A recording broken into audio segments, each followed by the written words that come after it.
Like how do you kind of look at the breakdown as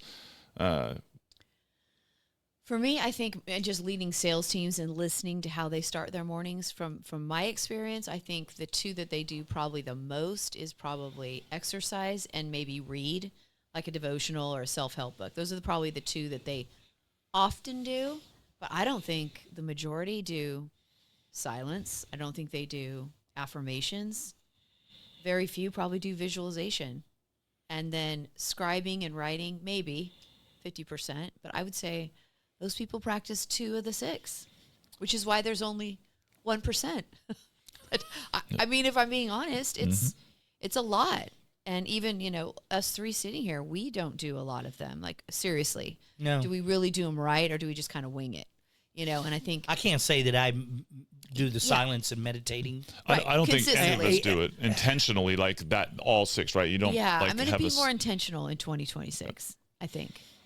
Yeah, and the 2 we haven't talked about, we've talked about exercise, which is next after visualization, and then you go into reading, and I think reading, and it doesn't have to be a lot, but I think he suggests like a chapter in a self-help book or a, religious book, whatever you want to better yourself, really makes you think about concepts you may have not thought about before, which is helping you grow.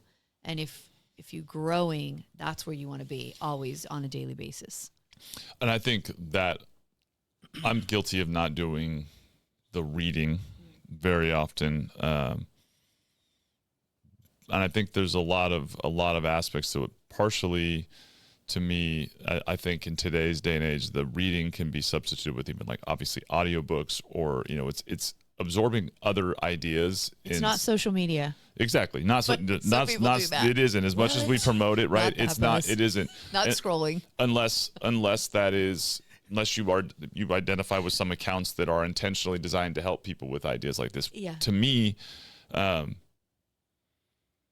discipline around being willing to read, I think, takes a little bit of thought around what do you want to absorb each morning, right? And affirmations are around confidence and positivity and belief. And like I've said before, my son always gives me a hard time, and he's a funny little character where he's just like, Dad, not everything is a lesson. And I'm like, yeah, everything is a lesson, kiddo. Like, life is one big lesson. Like, yeah, we can go watch the Batman movie and there's lessons in it. And he's like, well, why do you have to tell me? I'm like, because I don't know any other way to operate.